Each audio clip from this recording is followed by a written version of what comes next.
Okay, are you ready to do some more attack, open, close, kick? Kick those carbonyls in the carbons. Okay. So you hopefully recall the Grignard very well. And remember we did the Grignard previous section on ketones and aldehydes? What happens when we add a nucleophile to something that could do attack, open, close, kick? Well, of course it will. So a lot of these nucleophiles you will have seen before, like the following. It's just now we need to know that because they're mixed with not a ketone or aldehyde, but a carboxylic acid derivative that has a leaving group, they will do the AOCK, not stop at the alcohol, go to the alcohol immediately. So we'll eventually get an alcohol product though. In fact, it's going to look like this. I'm going to draw the product and then we will sit there and wonder what it is for a minute or why it is.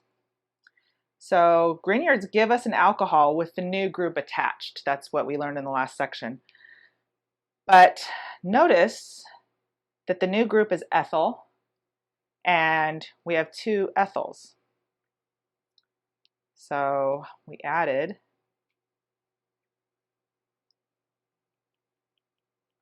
two new R groups. Normally in the Grignard we only got one added.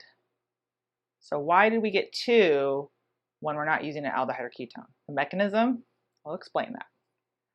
So we are going to do, as you probably guessed, not attack open protonate like we've done before, but attack open close kick. So attack open is the first step. That's the good news. If you're kind of brain dead mode, you're just gonna kind of go through the first step. No, they're the same. Start with attack open, and then stop here and evaluate. Okay, the first two letters are the same, AO, but do I protonate next or do I close kick? So if this was a H or R, you would protonate and be done. And that's why you would only have one new R group. However, this is not an H or R, it's a leaving group. So you're going to close kick. Close kick. So now look at what we have. We have methyl ethyl ketone. But what do we know about Grignards? They react with ketones. So to make it extra clear that it could keep going, I'm just going to go ahead and specify excess, or you might see something like 2 equivalents, to let us know that it can consume as much as it needs to finish the reaction. So I'm going to put it in brackets because it's just an intermediate that actually could be isolated, but as long as there's sufficient Grignard still around, it's not going to be done there. So we all know the Grignard mechanism for a ketone, so I'm not going to take that time to redraw it here, but that's the attack open protonate. So another equivalent of this. So there's my second, there's my first one, there's my second R group coming in. Okay, so attack open, keep that oxygen as a single bond, protonate it, and you trap the oxygen at the end. So watch out for that. If you're doing an attack open close kick, you could end up with double adding, double addition. So the same would be true for organolithium. So let's predict that product based on analogy. So we'd start with the ester. Esters have the same fate where they are sufficiently good at displacing that OR. So we do attack open close kick. We'd have the ketone intermediate with the methyl. I'd do it a second time to get the second methyl. Attack open protonate for the last step to get the, so remember that's an attack open protonate step. This is AOCK. So you always do AOCK followed by AOP when you have a ketone intermediate. Okay? So in other words, it would go through this intermediate. I'm not going to draw every single step, but I think it'd be good if you pause and kind of work it out and prove that to yourself. So the ketone would look like that, intermediate ketone, and then showing the rest, you'd eventually get to there. So that's very valuable, but what if we actually said, hey, our goal is to get that ketone, I want that ketone. You might say, well, stop adding excess. That's actually a smart idea. So we could add 1 equivalent. The only problem with playing 1 equivalence versus excess will just consume everything, and that will be a nice clean conversion. Everything is the alcohol. But if we actually wanted the ketone and we added only 1 equivalent, sure, some of the, that means we have a 1-to-1 ratio. So if we had 1 trillion molecules of acid chloride and 1 trillion Grignard, that would be a 1-to-1 ratio. One out of those would come in contact with another one, and then make our first ketone. But it doesn't neatly line up for the rest of them that way. That ketone could hit another Grignard reagent before that Grignard reagent gets to hit another starting material. So that ketone can consume that Grignard reagent, making it unavailable to the starting material. So we have some unconsumed starting material. So first of all, let's write that out. We'd have some ketone. We'd have some unconsumed starting material. Plus we would have the final product where if that ketone did bump into another unreacted Grignard reagent, then it would make some of the alcohol product. So in other words, we get an ugly mixture, which is never any fun. And so the equivalence game is usually the last ditch resort. Chemists can always purify, but low yields are disappointing and expensive. So higher yields are always the goal. So instead, we would like to pick a reagent that wouldn't do this. So a better strategy would be to use a less reactive organometallic reagent that can actually stop at the carbonyl because it is not favorable for it to keep reacting with it.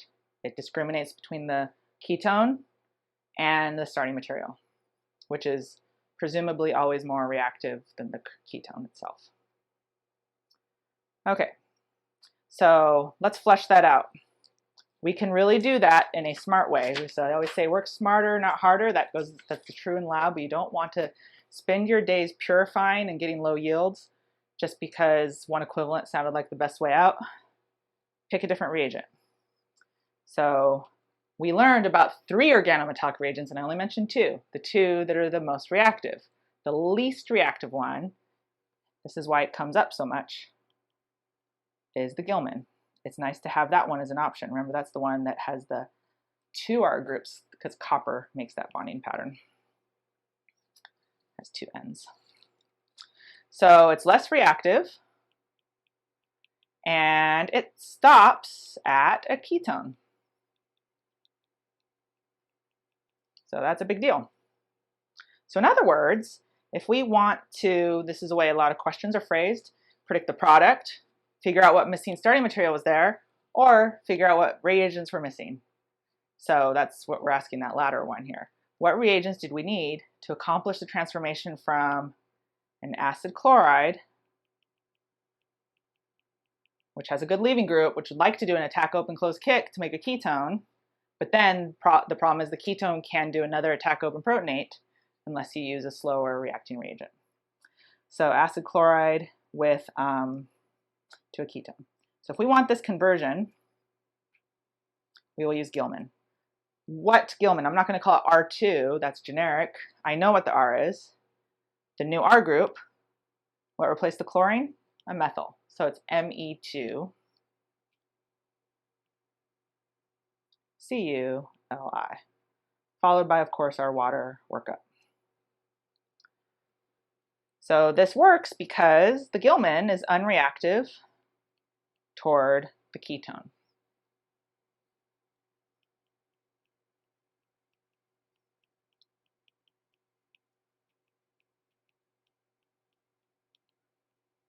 It's a much less reactive, so you can isolate it before it would ever interact with it.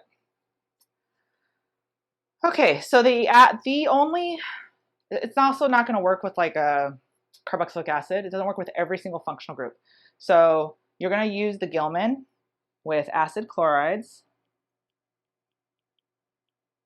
and the acid anhydrides. Those are the 2 most reactive carboxylic acid derivatives. Acid anhydride. Okay, one more special case with the Grignard before I go on to, I'm going to do some more Gilman very soon. So I'm not done with Gilman, but I'm going to address this special case with Grignard.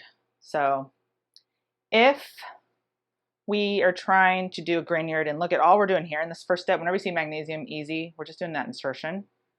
Ether, don't let that bother you, that's the solvent. So insertion, and we're making a Grignard reagent, MgBr.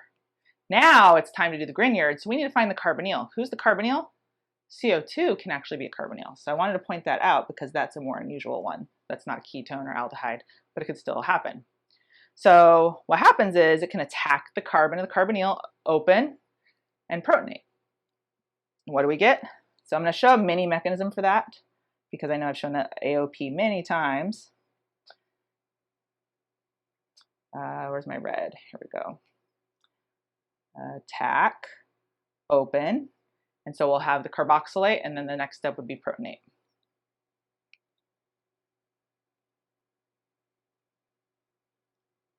So there's our C, O, O minus.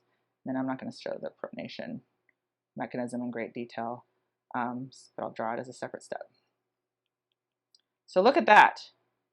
We can go to the carboxylic acid.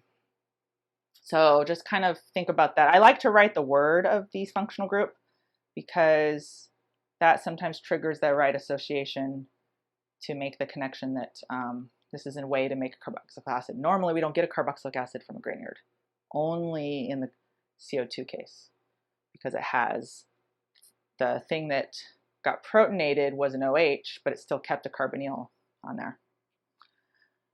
Now, another feature to know, like what if you were asked to go from here to here and predict what was over there? How would you know it was CO2, aside from the fact that there's carboxylic acid? If we number the carbons from our starting point, 1, 2, 3, 4, we have 1, 2, 3, 4, and whoa, look at that, we added only one carbon.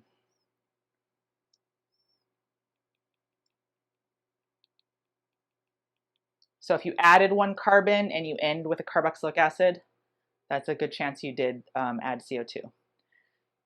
But you may do that on purpose. You may go get a tank of CO2, which you know is a gas, right? And purposefully do that. But we also know our air is abundant with CO2 gas. So when you're handling, when you make yourself a Grignard reagent, and you're handling, we've already talked about how it's water sensitive, but we've also mentioned that it's air sensitive. And that's because not only is water in the air, CO2 is also in the air. And before, if our intention was to save this precious material to react with some aldehyde the next day, and we just left it open without any protection from the air, it would react with CO2, and when you come back in, you have this, no more Grignard reagent, and it would not react with your aldehyde. So you have to be very careful about handling these reagents. That's why you might have seen like glove boxes even for some of them, just because that keeps them out of the air environment. Okay, not to be said, you might even do that purposefully, but most of the time the CO2 thing is discovered, unfortunately, unintentionally. Okay, now we are going to keep looking at the carbonyl, but I'm going to give you a preview of an entire future chapter, but it's also embedded as part of this chapter. So we repeat it because it's kind of a hard concept to move beyond it. We've been focusing so much on this bond and its immediate attachments. We're going to look at another atom away, so 2 atoms away. So specifically this pattern where we have a carbonyl and then alpha to it, there is an alkene between the alpha-beta bond.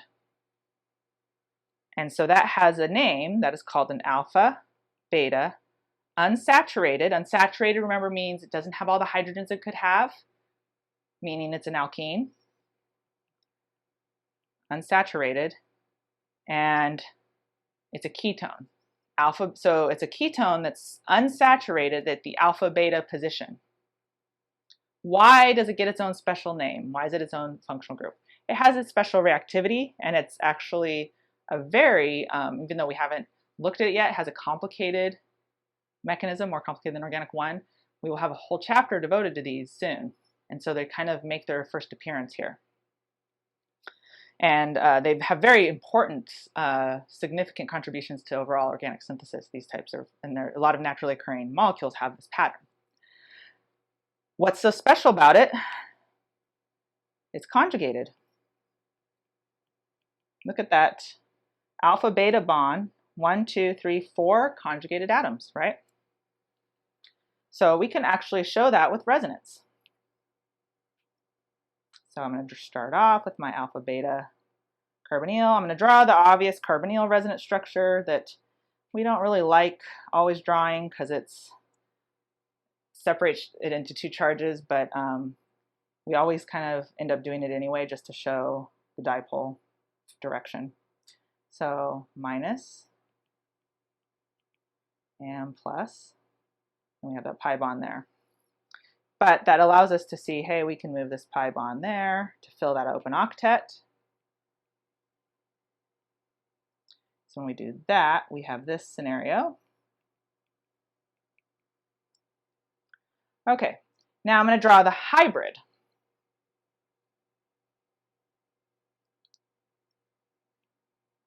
So remember, in the hybrid, all sigma bonds are drawn solid as usual. All pi bonds that are always there are always drawn as a solid line, but in this case, all pi bonds have moved. So we will draw a dotted line for every pi bond. So there used to be a pi bond there and there. We'll put a delta minus for anywhere that used to have a full minus. Delta minus, that was always on the oxygen. Put a delta plus there. No surprise, carbonyls have a delta plus there. But there's a second delta plus down here. So we are used to this. We're used to that dipole for carbonyls. We're used to saying, hey, that's the electrophile. That's where we attack. But when you have an alpha, beta, unsaturated carbonyl, we have two electrophiles. We have the one that's part of the carbonyl, and we have the beta carbon. That's also an electrophile. So that's what the big deal about seeing this. Two electrophile carbons. Big deal. Okay. I've already given that name, I guess, above. So I'll write it again, though. Alpha, beta, unsaturated ketone.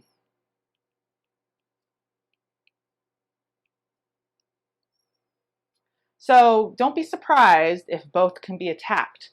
But luckily, certain reagents prefer certain carbons. So it turns out that thermodynamically speaking, that carbon-oxygen double bond is very stable and strong, and that is preferred to keep that, that bond intact. So if your reagent isn't over-the-top reactive, it will discriminate between these two and pick this one out of the good for the final energy of the final product. However, if you're, so that would be like the monarch caterpillar, very selective. If your reagent is very aggressive and will consume either electrophile, like the grasshopper in the last one, then it will usually attack that one first because that dipole is bigger, has a greater attraction to it. So luckily, there are different reagents that respond to each of them differently, and we can tailor that according to our preference. So we'll flesh that out with the next 3 examples. Okay, so using all 3 organometallic. First we'll do so notice the examples have the same starting material, alpha, beta, and saturated carbonyls. We're going to do Grignard, organolithium, then we're going to do Gilman. So you probably guessed it, Gilman is the slower to attack, so it's more discriminatory. It will attack that beta position. Whereas we know that Grignard and organolithium are readily attack carbonyl carbons. So there's no big surprise here. We just keep that alkene intact, and we get our attack open protonate, new bond to new group, so new ethyl. OH was the O that got it opened and protonated. Same product. Like I said, Grignard and organolithium are practically the same, but it's worth learning how to make the organolithium reagent because then it helps you make the Gilman reagent. Okay, so I'll repeat my mechanism steps out loud. We did attack open, so attack of the ethyl to open, and then that pi bond with the O that got opened became an alcohol. So the same product. because the carbonyl C is attacked. That is the electrophile. Those nucleophiles go for that carbonyl C. However, this Gilman, which is much slower and selective, will take its time, and even though this is the more intense delta plus, it will select this one because it will drive it to the most thermodynamically stable product where we get to keep the carbonyl intact. So how does that look with that mechanism? We're not going to attack the carbonyl carbon. We're going to take the bond of one of these, and here I'll even zoom in and remind ourselves that we have a delta plus here. It chooses the beta carbon that has the delta plus. How do I know we have a delta plus there? That's why we drew the resonance earlier and the hybrid. Okay, attack that beta carbon. You have to open that pi bond for it to accept those electrons. So move it here, push it all the way up to the oxygen. That's the direction of electron flow towards the electronegative atom.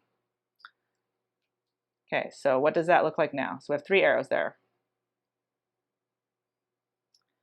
All right, so new ethyl.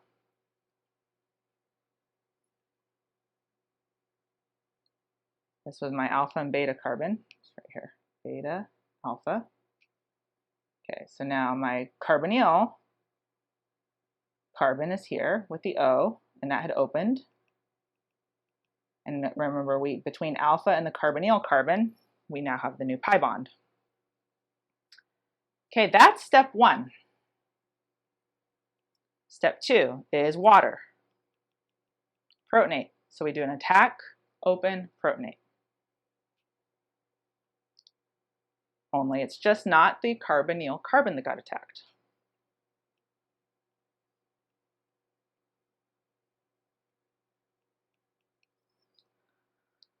Okay, I'm not drawing this in the product spot for a reason. Because even though we don't have anything else to add with the reagents, what do you call this functional group?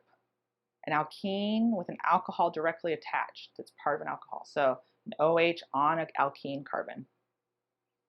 An alkene, alcohol, enol. What do we know about enols? They must tautomerize.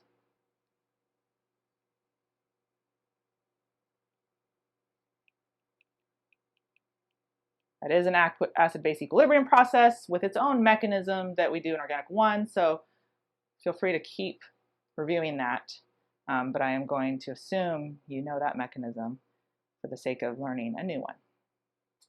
What does that mean? That means the alcohol became the keto form, the pi bond's gone, nothing changes with any other bonds. So this is the keto.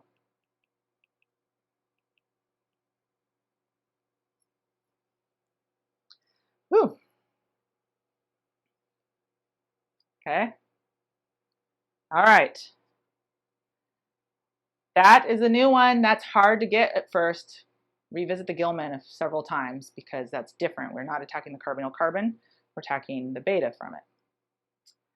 More AOCK, more attack open close kick that we could do with familiar reagents. So let's take our acid chloride and let's take LAH. Put LAH over here. Minus. Okay. And it's attack. Attack. Open. So that's attack. Open. So we have O minus. We have that same intermediate where we have to make our decision. Do we close kick or do we protonate? So I'm going to track our H. There's our new H right there. Okay, attack, open. We have a chlorine, so we're going to do close kick. Close kick. All right, so what does that look like?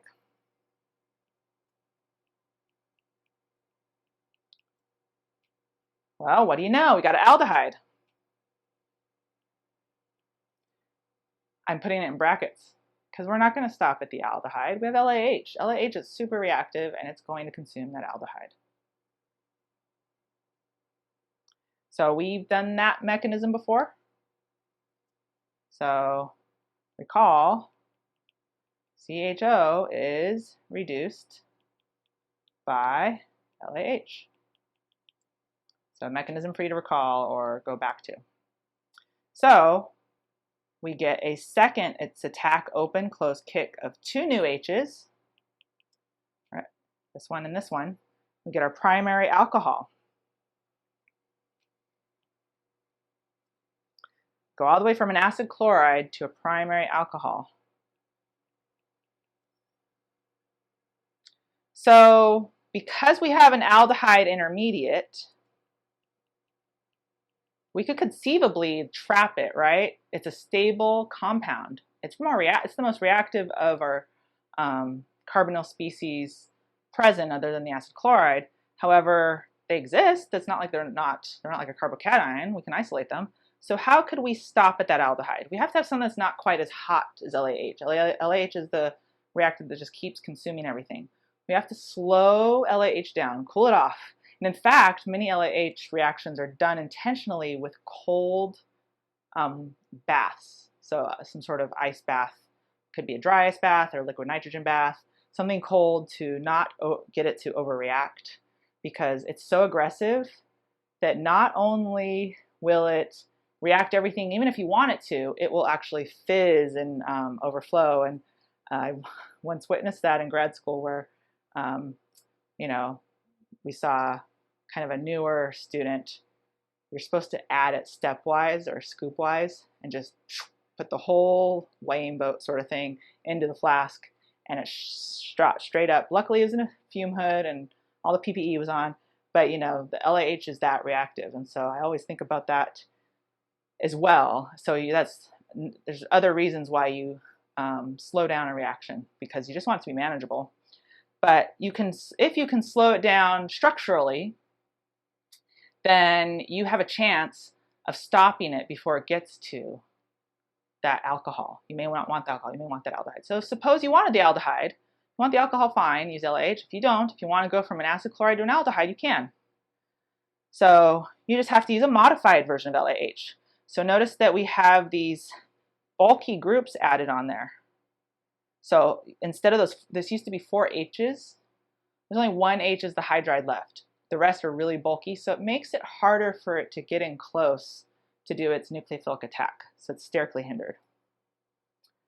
So I'm going to write here, use a less reactive reagent. So there's many variations of this. Here I'm going to show you 2 common ones. So here's all the bulky groups compared to our 1 little H, and that's going to be harder for it to get in as a nucleophile. So very hindered.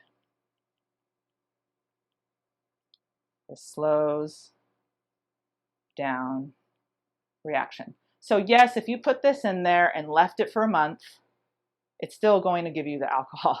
But the only reason you would use this modified LAH, which is more than likely much more expensive than LAH itself, is because you want to stop at the aldehyde. So you would use it for the exact correct amount of time, which might only be 30 minutes. It might be, 2 hours. It just depends on what's reacting.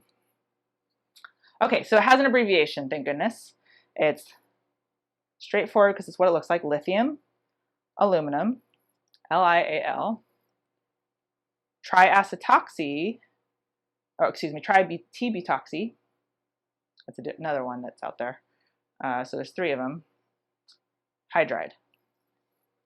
So I'll write that out for you in case you want to use it in your everyday language, so you don't have to just read out the letters. Lithium, aluminum, tri-T-butoxy, hydride.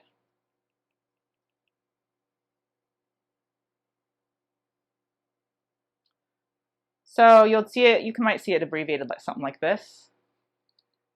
And so don't let that, kind of trip you up, because you should notice here is this still is derived from an LAH. So it's a reducing agent.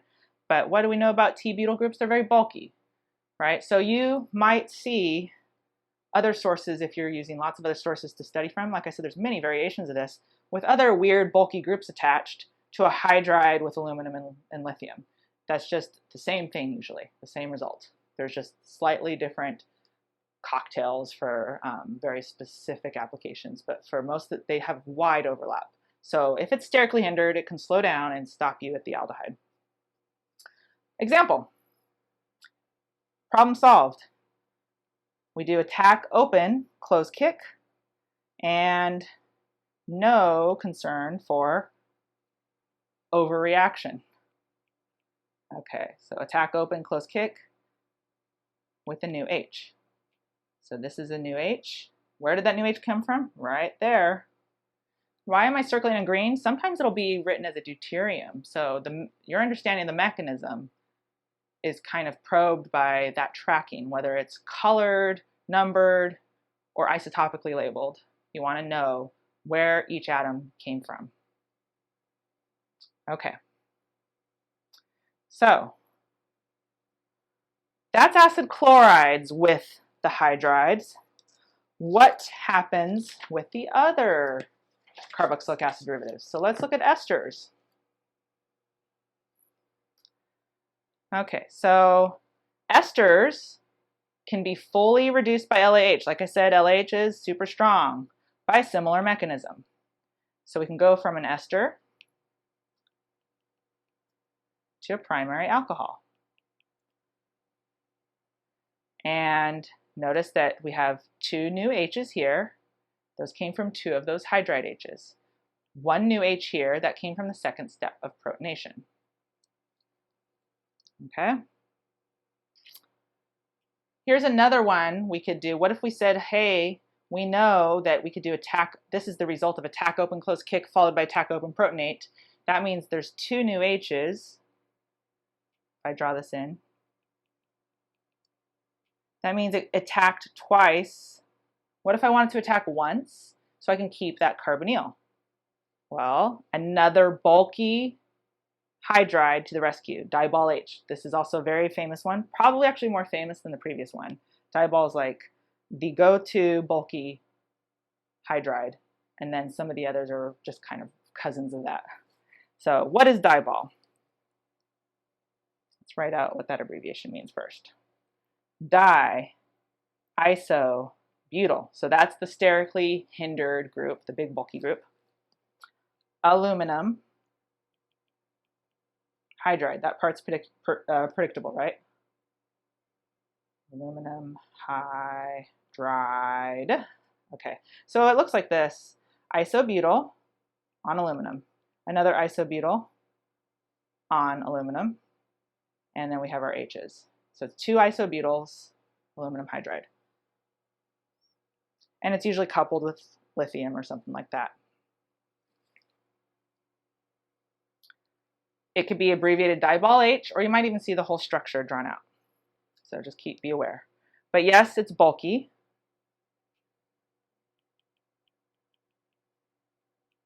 Steric, slow it down to trap the aldehyde. Stops at the aldehyde. So instead of going all the way to the alcohol, like I did above with LAH, that same ester is going to stop at the aldehyde.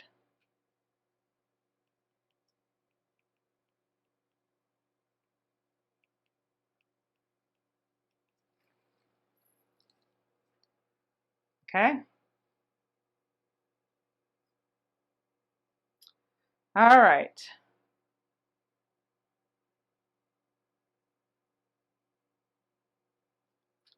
So a lot of these mechanisms are similar, but I think the more we draw the mechanisms, the more we understand that this is like, I mean, this chapter has a lot of reactions. And I think the more we find the common thread between the mechanisms, the more helpful it is to not feel like you're inundated. I mean, we're really just getting started, to be honest. So mechanisms are your friend to kind of help gel the quantity into patterns. So we're going to take a breath from predicting products and do a mechanism for our next one. So this time I'm going to do a carboxylic acid. And we're going to do the mechanism. Even though, I mean, we've done aluminum hydride mechanisms before, so it's not going to be a huge surprise. There might be one step that might be a little different. So I'm going to draw out the AlH4 minus, leave the lithium off because it doesn't play in the game. Remember, it's a hydride attack, so H and its electrons go with it to attack the delta plus. But wait a minute, it sees another delta plus. That's a much easier one to take, isn't it? I'll draw those in. There's a delta plus here and a delta plus there. Carboxylic acids are special because they're acids. So and hydrides are essentially bases as well as nucleophiles. So if it sees an easy picking like a proton that's always on the periphery of the molecule, those go first. So that's the extra step here I wanted to show you because it can sometimes get in the way. Why is that so favorable? Look at what we just gave off. It took that H, the H hydride took the H plus, and they went off together to happily make H2 gas. That's entropically very desirable, not to mention Le Chatelier's principle of the gas exiting. As a product leaves, you force the reaction equilibrium forward. So we're stuck here with a carboxylate. And then if we allow more AlH, let's see, let's take our same one that lost the H, since it has some room for bonding. It loves, you might know about metals, love oxygen. They get oxidized very easily, like rust, right? You leave it out and it binds with oxygen. So aluminum does love oxygen. Oxygen loves aluminum. So now with that free vacancy, with that H gone, it's going to tie up that oxygen. So now we are posed for kind of getting that out of the way. And so now we have the oxygen bound to the aluminum hydrides. More of the LAH can come along. I'm not going to draw the lithium. I'm trying to keep this as simple as possible, but I will draw out the bond to H because I think that always helps. Okay, now there's only one delta plus left. That guy, attack open. Now we're getting back to our usual, finally, attack open here. So this first business was tying up, making that oxygen happy. And now we're back to what we've seen many times, attack open, we get our intermediate with this funky group. We have to decide, well, what's going to happen to that group? By the way, that negative is actually on the aluminum. Has a negative formal charge with 4 bonds. Might want to work out that charge to calculate it from the periodic table group number. Okay, new H. Track it. There's my new H. All right. Guess what? I'm going to give you the punchline, and we're going to kind of fill in the gaps with the mechanism. Because right now it might be like, wow, this is this weird thing, and I don't see where we're going with this. So I'm going to tell you what product we're going to form. We are going to make all the way to the alcohol. We're going to reduce it completely, in other words, just like some of the other ones. So that means we have to do, so if we made the alcohol, that means we have 2 new H's there, right? We have to do attack open, close kick, followed by attack open protonate. That means we have to allow it to attack twice. So here's one of the green H's. We're halfway there. But we have to have it attack again. So that's a sign that we must do an attack open, close kick here. So we did attack open. It means we must close kick now. Why? Because we need a carbonyl to reform so we can attack it again to get that second green H. Furthermore, it explains why we were able to get rid of this OH. OH is a bad leaving group. But remember, we talked about how the mechanism will explain how it wasn't really OH that's leaving. It's this. The OH has been converted into the OAl H3-, which is actually a decent leaving group. So take this off, close, kick. Aluminum's happy to take oxygen with it. They like each other, so not a problem. Okay, so what do we get? We have close to pi bond. And our new H is right there, my green H. All right, I'm going to bracket it because I'm not done. I know I gave you the answer. We're going to make that primary alcohol at the top, but I still have, I'm technically halfway now because I got to the aldehyde intermediate. That means the first attack is completely done. I did attack, open, close, kick. Now we're going to do attack, open, protonate. So aldehyde intermediate. Take more of that LAH.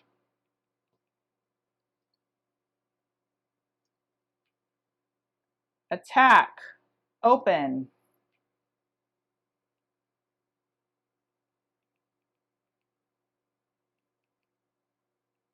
Okay, track these H's. New green H coming in. There's our 2 green H's, thank you. Finally, add water to protonate. And we're home. Nice, right?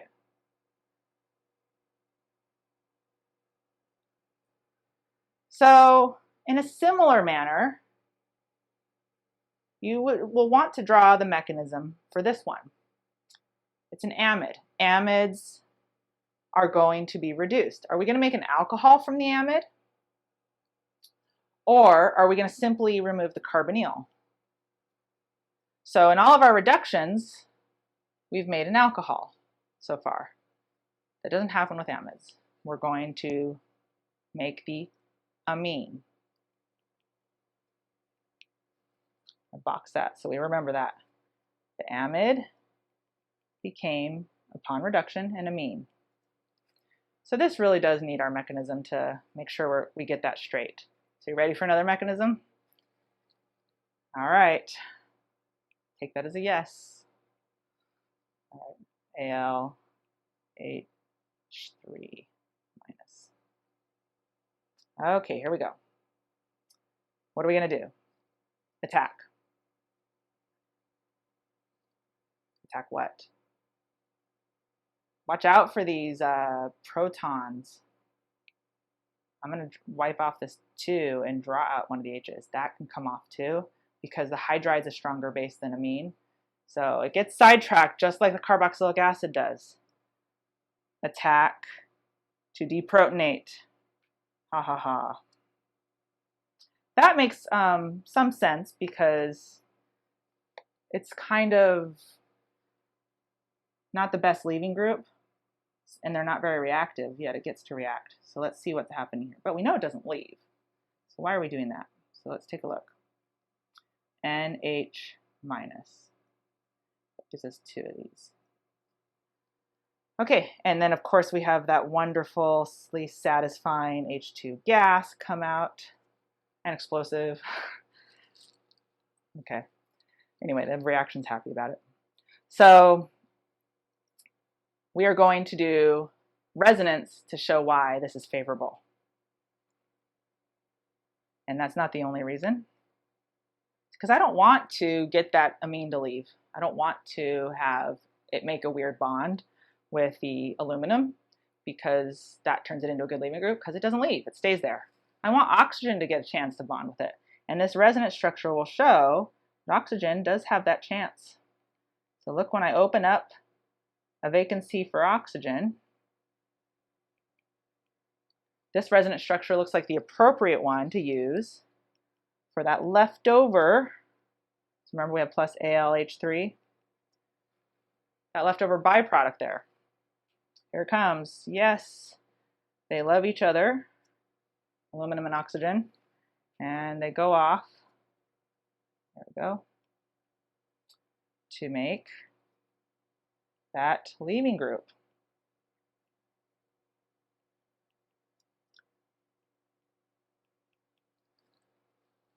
All right, so to figure out what happens next, we have to kind of look at how we're going to get that O aluminum thing to leave. And notice that we have 2 new H's where the carbonyl used to be. So in other words, we need to get our 2 new H's from that hydride. We have 0 so far. Time to attack that carbon. Is that okay to attack that carbon?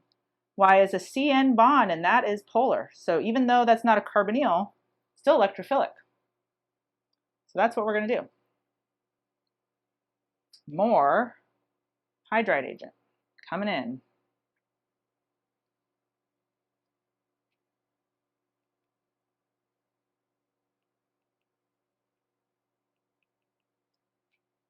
There it goes. Attack, open. Sure, it's not a carbonyl, but it's very similar. So it does something similar. No surprise there, actually. NH minus. And who just got added? That first of our green H's. Yay. We're making progress. Okay, I'm going to do a close kick because I have two H's that are new. That's a sign I did attack, open, close kick, followed by attack, open, protonate. 2 attacks. Gave us 2 H's. Okay, so where are we? Close. Who can I kick off? That oxidized aluminum. All right, so we have, I'm going to draw this with better geometry for you. Sorry about that.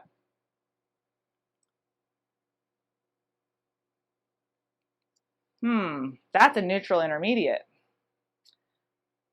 But it's an intermediate because it's not my final product. Looks a lot like the aldehyde. So what is the nitrogen analog of an aldehyde? You might remember that functional group name. It's an imine. So it's not done. It keeps reacting, just like an aldehyde would. So more hydride, AlH3. All right, here comes attack, open. So if I have this green H, that's my second green H. We're getting there, making good progress. I have one green H there, another green H there, and I've opened up my imine to make a negatively charged nitrogen, also known as an amide. Okay, now look how similar that is to the final product. Remember we said we do attack, open, protonate. So I'll write that here, AOP. So this is the protonate step. So it was first attack, open, close kick, AOCK. Once we got ourselves to the point where we could do that, we needed to make a good leaving group out of oxygen so we could kick it off. So that was what the whole confusing first part of the business was. But now that we see why, it makes sense, right? Okay, so just some things to remember. We arrived at an imine along the way. And if you look at the structures, we could see why they had such similar mechanisms. Their reactivity is very much the same since their structures are so similar.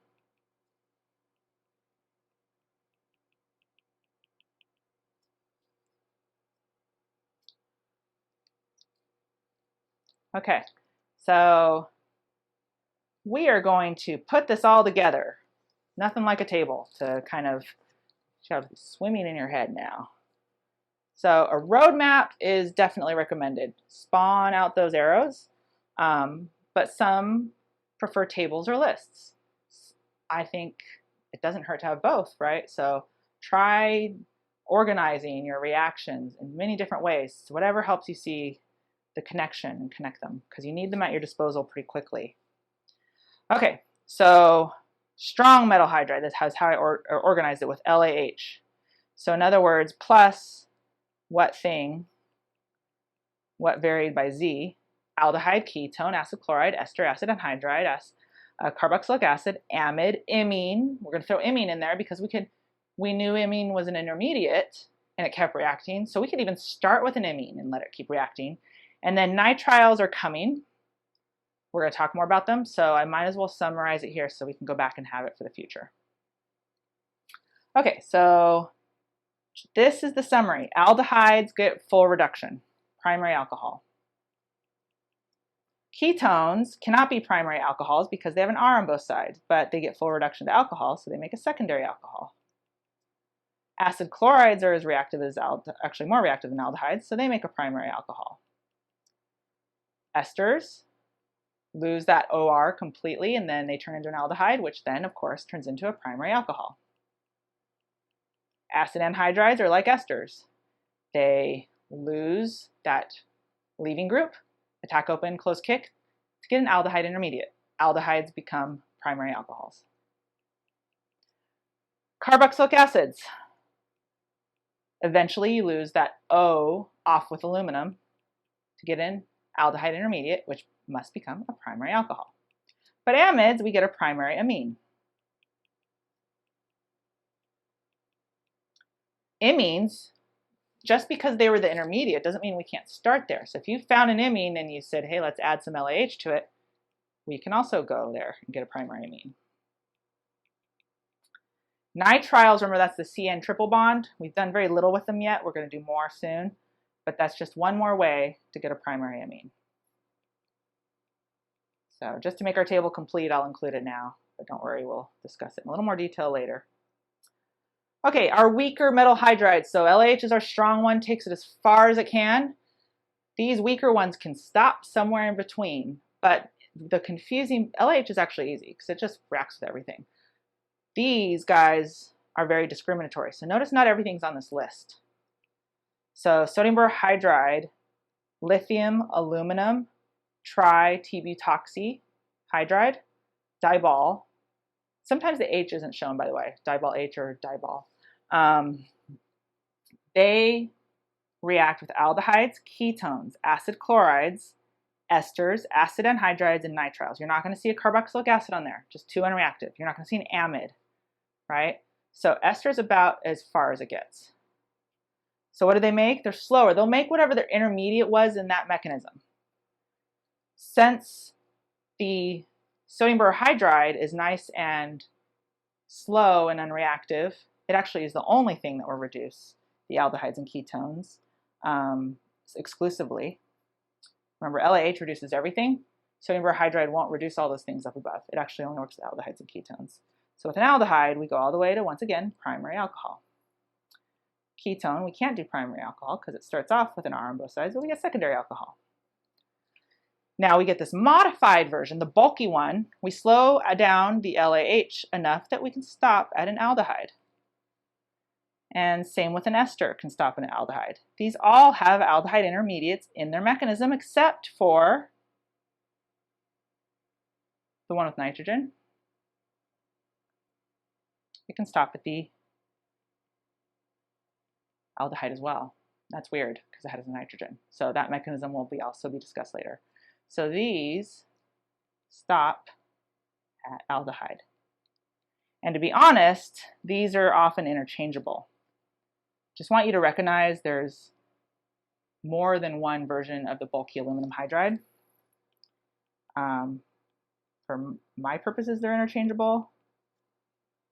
In a real research scenario where you're about to say, hey, I want to isolate the aldehyde, starting with this functional group, you would look up the most, say, I think I need, the important lesson to get from this, I need a sterically hindered hydride, because I know LAH is going to take it all the way. Maybe you tried that already.